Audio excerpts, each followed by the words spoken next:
Morning, everyone. I wanted to share from Isaiah 62. I've been seeing, I'm sure many of us can attest to this, as we've been studying the From Babylon to Jerusalem series, you start to see references to Jerusalem in a whole new light, or references to Zion in a whole new light, when you know that it's a picture for us, for the church. And it's been my experience these last few weeks. And there's this chapter really grabbed a hold of me, and I want to share a few things about it. If you look, just look in verse 1, Isaiah 62, verse 1, it says, "For Zion's sake I will not keep quiet, and for Jerusalem's sake I will not keep quiet." I was thinking about this in the context of the church, in the hope of building the church. Will I keep quiet? Or will I have a desire to not keep silent, as it says in verse 1. It says, "Until her righteousness goes forth like brightness, and her salvation is like a torch that's burning." And I know that the Lord wants to make our church like a bright, shining light among the people, among this area of the world, and that He might use our church to prove that He sent Jesus.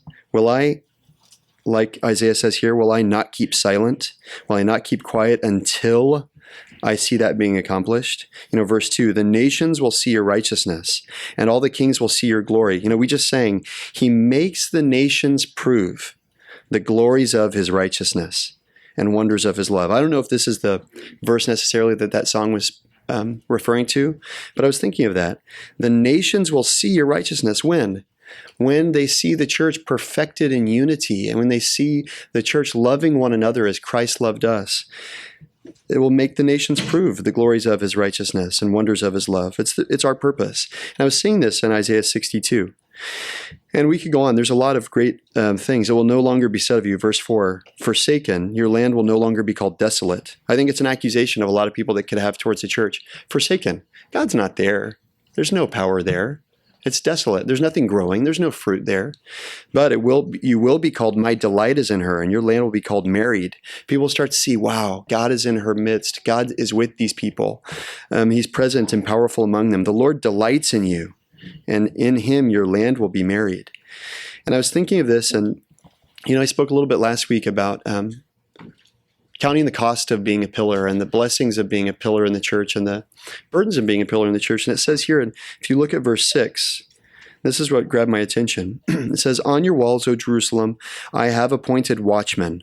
All day and all night they will never keep silent. You who remind the Lord, take no rest for yourselves, and give Him no rest until He establishes and makes Jerusalem a praise in the earth." And I was thinking of that phrase, until He establishes. Give Him no rest all day and all night.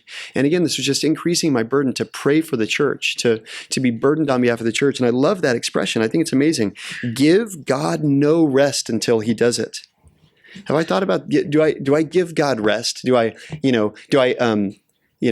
a courtroom phrase, "I rest my case." Have I ever rested my case before God?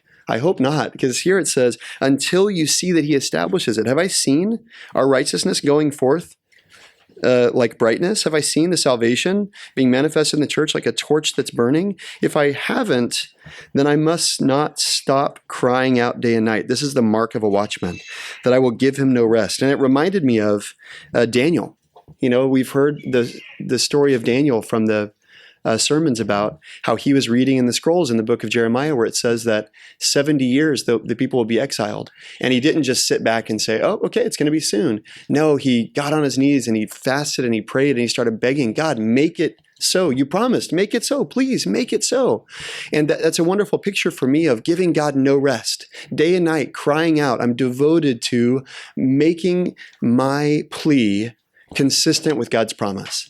That I'm crying out, "Lord, fulfill what You've said. Make Your church shine forth like brightness. Let our salvation be seen like a torch that's burning." It's the mark of a watchman. And God wants to do something marvelous through our church to the glory of His name. And the question is, do we expect Him to? He will do it if we expect Him to do it. He will do it if we're found crying out. Just like He delivered, He initiated the movement of His people back from Babylon into Jerusalem, and He saw Daniel, a man who was burdened that his purpose would be fulfilled and that his promise would be kept. And I don't want to be put to shame. I was just thinking, the promise that Daniel was claiming was a really wonderful promise, right? That God's people would be taken out of their captivity in Babylon into Jerusalem. Do I see that we have an even greater promise available to us in the new covenant, that the world might know that God sent Jesus Christ, that the Father sent Jesus? That's what Jesus says in John 17, that they might be perfected in unity so that the world might know. Do I see that there's an even greater promise hanging on? Am I going to claim it? Am I going to pray with faith and determination? Just like Daniel, all day and all night, will I not give God no rest? I don't know if you've seen that.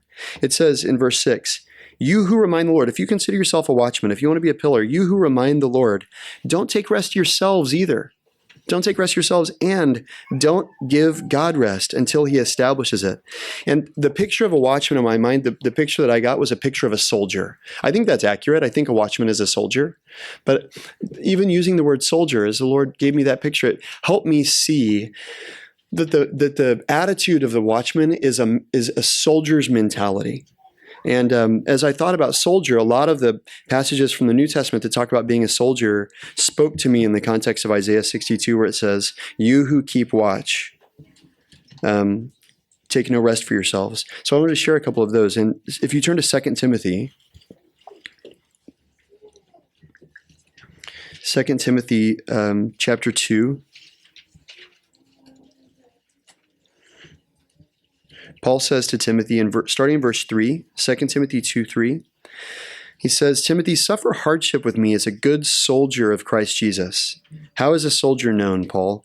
Verse 4, no soldier in active service entangles himself in the affairs of everyday life, so that he may please the one who enlisted him as a soldier. It made me see that the attitude of a soldier, it's a mindset. It's a soldier in active service. Do I see presently there is a war happening? Am I a soldier in active service, or do I consider myself part of the Army Reserves? Luckily, there's no war on, but if the war comes, then I'll be called into duty. Or do I say, no, this world is not my home. I'm a soldier. I've been sent into a foreign land, and I'm a soldier. And that my attitude is the primary way in which, obviously it will manifest in behavior, but I have an attitude of, do I know there's a war going on?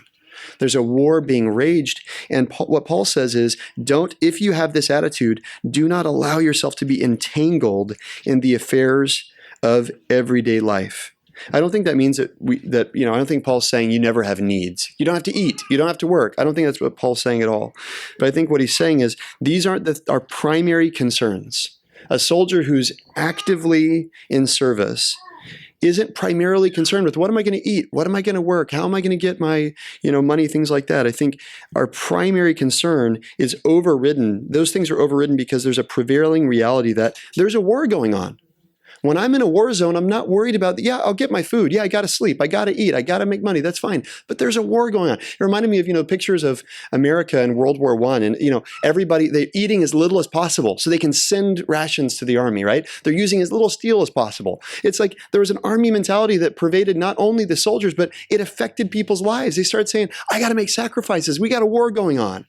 And I was thinking, do I see that when it says, you who keep watch, give yourselves no rest? Do I take that attitude? Do I see that there's a war going on? In 2 Corinthians, if you want to turn there, Paul says, it's 2 Corinthians 10,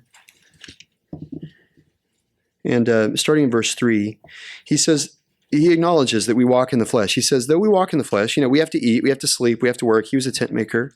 For though we walk in the flesh, we do not war according to the flesh. That's the thing that struck me. Yes, we exist on the earth. Yes, we have earthly needs, but our earthly concerns are not our primary focus. The weapons of our warfare are not of the flesh. He says in verse 7, you guys are looking at things as they are outwardly. What does that mean? You're taken up with the earthly, with the material. You're looking at things as they are outwardly. You aren't prioritizing the fact that we are in a spiritual war, and it's manifested in how you're acting, what you're focused on. And it made me think, I want to be as useful as possible as a soldier. And I see that from the life of Paul, that requires me to focus and to allow myself to be absorbed only in the most relevant matters, only in the most profitable pursuits, so that I will be a better fighter. So to me, Bobby was just talking about diligence, not spurning the word of the Lord. Do I really see I'm in a battle? Don't cast this word behind you, that we're in a battle. No soldier in active service entangles himself in the affairs of everyday life. Do I see that? Paul in Ephesians 5, there's a phrase that to me it encapsulates. It's a really simple phrase, but I think it encapsulates a lot of a soldier's mentality. It's Ephesians 5 in verse 15, if you want to look there. He says, therefore, be careful how you walk, not as unwise men, but as wise. And then verse 16, this is the thing that grabbed me. Making the most of your time because the days are evil. That's the word the Lord was speaking to me. Jeremy, if you're a soldier, you will make the most of your time. You'll start examining, how are you spending your time? How are you spending your bandwidth and your attention span? Are you spending your time on the things that are most profitable? Making the most of your time because the days are evil? Are you living with this awareness that the days are evil? And so you got to make the most of every moment and take every thought. He goes on to say, taking every thought captive, or he says that actually in 2 Corinthians, to the obedience of Christ.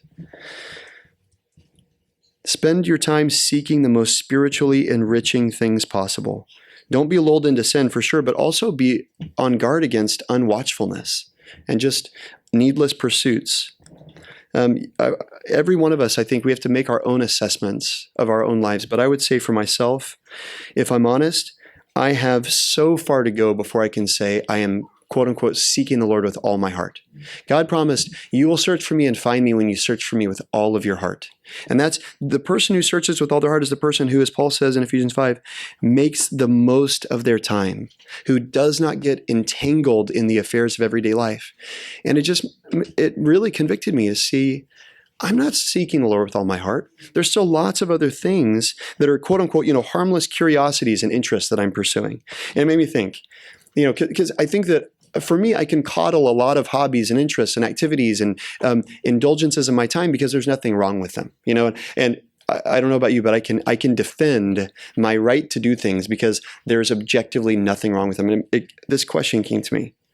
In a war, suppose you see kind of some soldiers in the barracks or in the bunk, and the enemy, and it's a movie, so you're not only there, right? You have the perspective to see. You see that the enemy is approaching, right?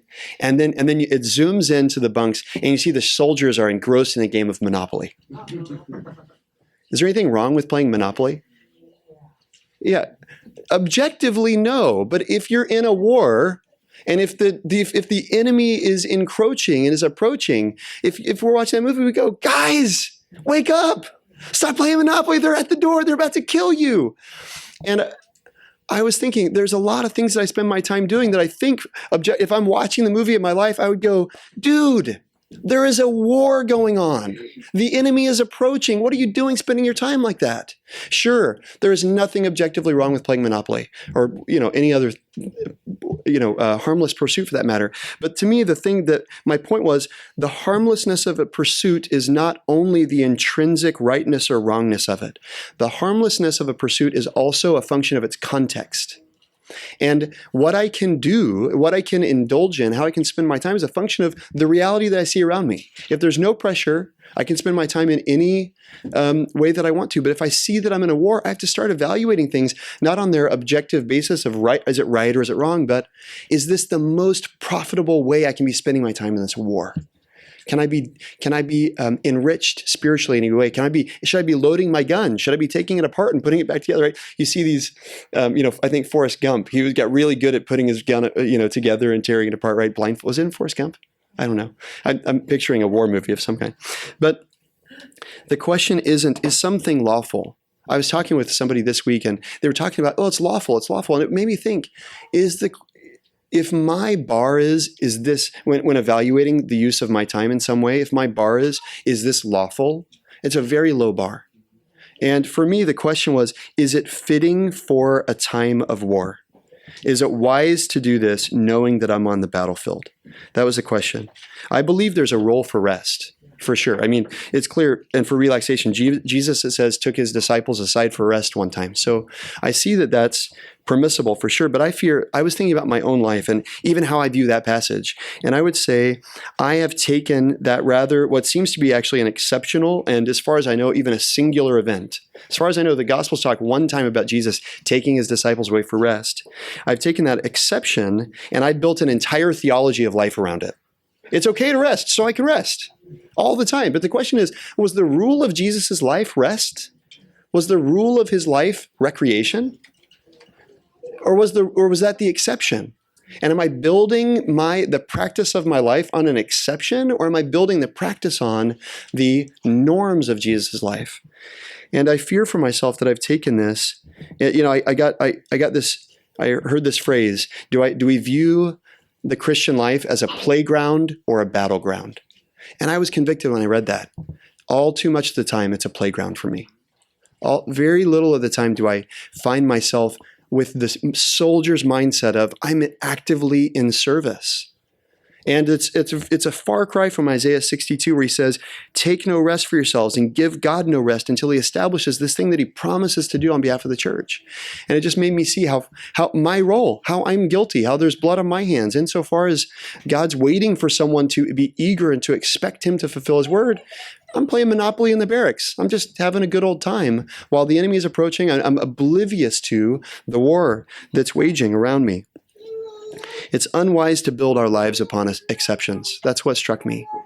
It's unwise to build my life upon an exception that's mentioned in the Bible. I can make exceptions for myself too, but the question is what's the rule of my life? Is relaxation the rule, or is warfare the rule? Is crying out day and night the rule, giving God no rest?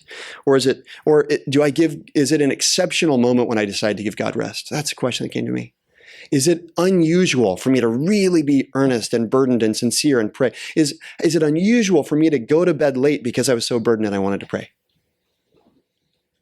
As an example. Or is it, no, I got to, what I'm really disciplined about is making sure I get enough sleep, right? That's not a soldier's mentality. A soldier's mentality says, no, there's one thing needful. And I want to be fixed on the purpose which God has established. I don't want to let my life be ruled and rationalize my practices from some exception that I've seen in the Bible. As long as I'm consumed with play, all of which may be permissible, none of which may be necessarily bad, the enemy can advance unchecked. Paul says in 1 Corinthians 9, he says, everyone who competes in the games exercises self-control in all things. I was thinking about that. I know a couple of Olympians. I think you guys do too. But they exercise self-control in all things. It's not just when they're at practice, they take it really seriously. No, they take it seriously when they're eating, and they take it seriously. They take their rest seriously. It's unfortunate irony that I'm saying that. They take their rest really seriously, right? They exercise self-control in all things, because they know they want to compete. And I think the soldier is the same way. A soldier has a soldier's mentality in all things and is evaluating, is this the most profitable use of my time? Because I want to be a watchman who can sit and who can say, I'm giving God no rest, and I'm taking no rest for myself until I see the church be established, until her righteousness goes forth like brightness. It says in verse 12 of Isaiah 62, the world will call them the holy people, the redeemed of the Lord. They shall say, they shall call you a sought out city, a city not forsaken. So a soldier is disciplined with his time and lives in view of the stark reality of the war around him. And if I really want to give God no rest, I need to take on a soldier's attitude of taking no rest for myself. I want to be like Daniel. I think a lot of us are getting burdened with, as we've been listening to this message, is being like Daniel. Not getting, one thing about Daniel, he wasn't spending his time getting more and more and more acquainted with the indulgences and luxuries of Babylon. Babylon was a very advanced city. There's lots of, I'm sure, interesting entertainment and interesting food and lots of great things, right? But Daniel, if you look, he was always ready to leave. He was an alien. Soren sent that note earlier this week about living as a pilgrim. And it's the same kind of attitude, a pilgrim's attitude, a soldier's attitude, an athlete's attitude of, I'm set for a purpose. I don't need to get entangled in these things here on earth, because I want to be set aside so that the Lord can use me at a moment's notice. I'm ready. I'm not saying, oh, hang on, let me finish with this thing I'm doing. I'm always ready. I want to make war and prayer and give God no rest until I see his promise of the beauty of the church being fulfilled in our midst.